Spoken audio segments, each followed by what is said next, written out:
Jazzleene Lopez, and I'm here with Gabriella, Thoeny, and we're hosting Michelle Thompson and Dr. Vetters.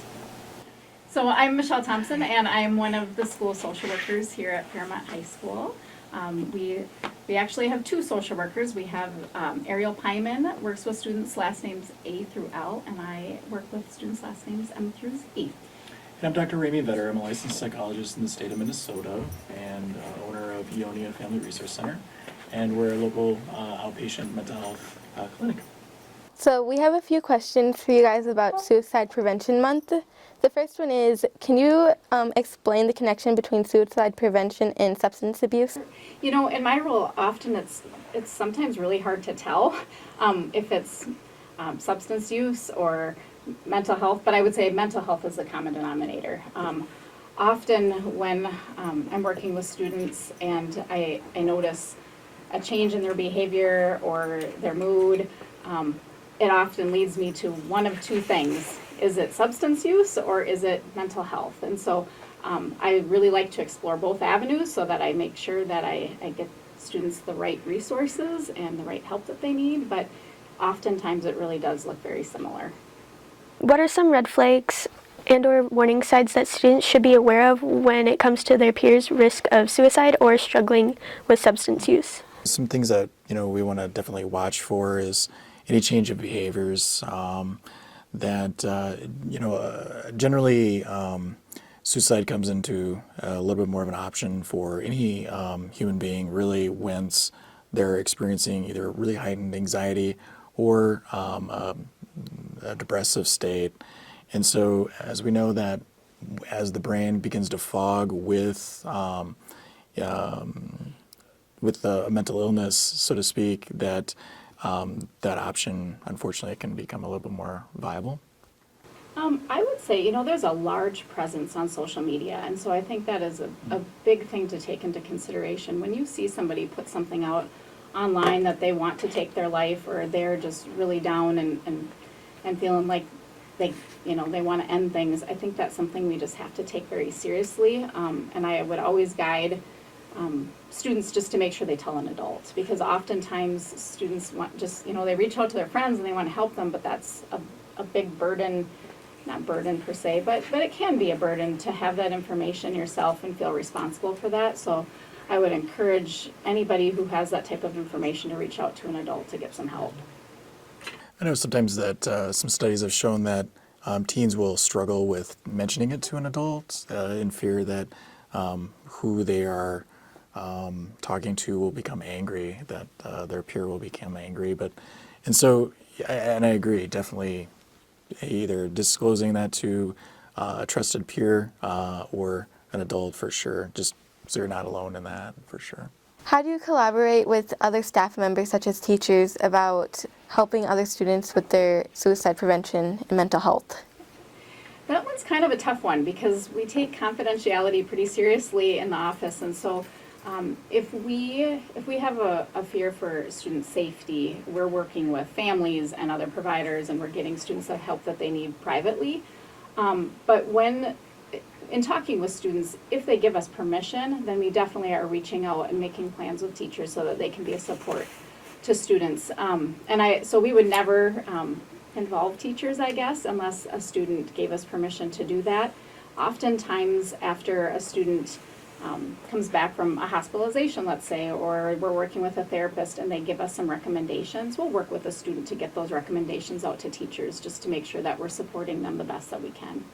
Can you share any examples of successful strategies and programs you have implemented in schools to address these interconnected issues? I'm going to give a shout out to Empower right now because you guys do a really great job with getting word out. We haven't spent a ton of time on you guys put out good posters and you do Red Ribbon Week. So I really appreciate you doing that because that's sometimes things that we don't always have time for. One thing that is probably my favorite part of my job is we do a group called Alateen here at school. I'm sure not too many people know about it because it's something we don't advertise. But it is for students whose life have been impacted by somebody else's chemical use.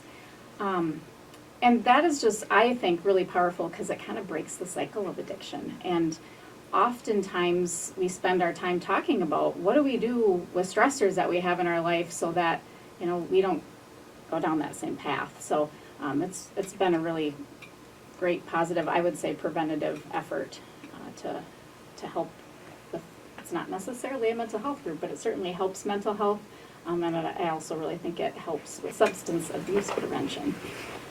Is there any misconceptions or myths about suicide prevention or substance use that you have encountered? I think it's related to the fear that if I were to ask someone if they were concerned, if they were having concerning behaviors, and if, you know, a friend or loved one is suspecting that someone's struggling, that, well, if I mention, gee, are you suicidal, that'll like put the idea into their head. And it's really the opposite. Having someone approach you when you're feeling alone, isolated, and really struggling, actually is relief. I mean, it's that it's a reminder that you're not alone with whatever it is that you're struggling with. How can students feel comfortable with coming to you or reaching out without feeling like everyone will know? Yeah, that's a hard one for me because I wish that everybody would feel comfortable coming down. I think we should talk about mental health more. I think that everybody should not, I wish we wouldn't have judgment about that and people could just safely walk into the office and say, hey, I want to see Mrs. Thompson or Mrs. Pyman. But I know that's not always the case. I would say one way for that, I love our see something, say something. Posters around that. Really, we are taking a look at that and addressing all of those things. So if somebody needs something, that's a good way to do that. Emailing me directly or Mrs. Pyman directly, that usually helps. And if people are worried about coming into the office, we can make a different plan and come meet you somewhere else if we need to. But we are sensitive to that. E-Hall Pass is a very easy way. Just write yourself a pass, and if we have time, we'd love to see you. And how do you combat the stigma surrounding people's outreach? For mental health services, ironically, one of the things that has gotten a lot better over the years is like each generation seems more and more comfortable seeking out mental health services. One of the things that we do is, you know, we try to make people as comfortable as possible in coming in. We streamline the process of you know, answering the initial questions, insurance, and all that stuff that's necessary to seek services and get them in as quickly as possible in front of one of our therapists. How do you guys balance the need for confidentiality and when you need to tell a parent if their child is at risk for suicide? Oftentimes when I meet with students, especially if I know that there's some significant mental health stuff going on, I always preface it like, if I'm worried about your safety, I will need to reach out to a parent. So students know up front that if there's a safety issue, I will be reaching out to parents. And I take student safety very seriously, so I would never make the promise that I'm not going to say something, because I definitely will. I want to make sure that kids are safe. I would much rather have them safe and alive than mad at me. I mean, that it's okay if they're mad at me. I just want to make sure they're okay. Something to add on, in an outpatient setting, we do go over in the initial session just the limits to confidentiality, and one of them is definitely safety. That what we watch for is that it's not uncommon for folks to have maybe fleeting thoughts of suicide, like wish I was better off dead, things of that.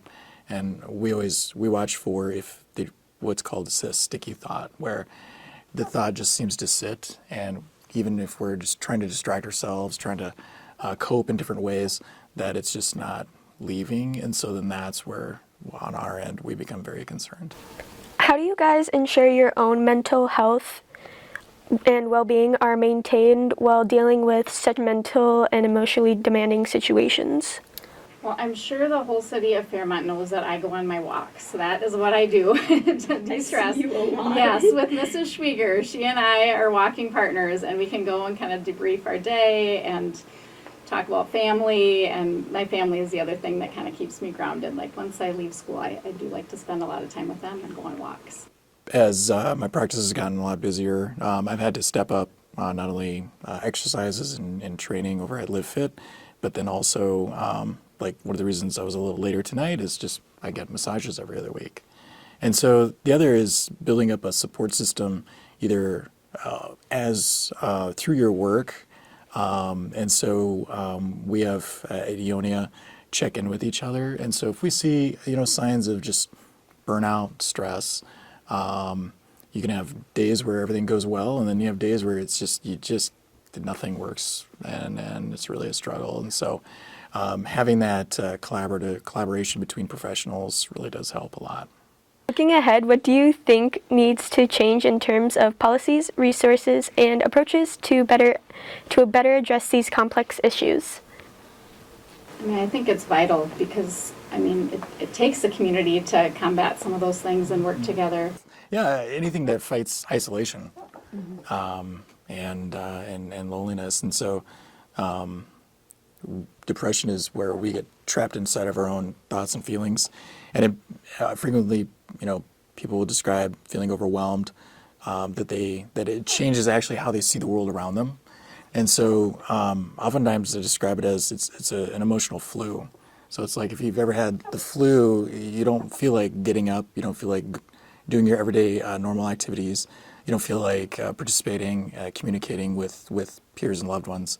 And so those are the things to really kind of watch, and so definitely. Can you provide some sort of insight of what it's like of the role of the families and communities when they're supporting students who are facing these challenges? One thing that I've run into is we like to make lots of referrals to Dr. Vetter. So one thing that I have run into, though, with different mental health providers is that if a family doesn't have health insurance, it gets really tricky to find a provider to help with services. The other one that we have run into a lot is language barriers. So if we could get something into place to help with our students who speak Spanish or any language for that matter, that would be really helpful. One of the advantages of if you live in Martin or Faribault County, is they have a CAP program. And so the county will cover the first 6 sessions of any mental health service. One of the limits that Michelle may be talking about is actually they don't cover interns. And so you have to be a licensed professional. And so if there's one area that we could definitely expand as far as access to mental health providers, that would be encouraging not only the CAP program, but then also insurance companies to be able to provide that for their customers. If you guys would see a student and you think they're kind of struggling with something, like they're kind of off, would you address them right away about it, or would you talk to them? Yeah, I definitely would do a check-in, especially if I noticed something that was out of the ordinary for them. If I notice a student who's typically quiet, they're still quiet, I'm probably not going to address them because that's just their norm. But if I notice a change in behavior, I definitely would ask and just check in, see how everything's going, and if they want to share, they sure can, but I don't typically force students to do that. Do you guys have any recommendations for people looking for help? How could they get that help? Well, outside of the school, I guess it would be, we try to have as much of an internet presence as possible. And then over 90% of our clients find us through Google searches and whatnot. And so we tend to focus on that outside of just advertisements. But we've been in the community for a long time, since 2008. And so one of the advantages of being a rural community is you more than likely know quite a few of our clients. They just may not say so. Once again, I'm Jazzleene Lopez. And I'm Gabriella Thoeny with Dr. Vetter and Michelle Thompson. We want to thank you all for watching, and we want to thank our guests for being here with us today. We had a very good conversation, and we hope to see you guys again soon.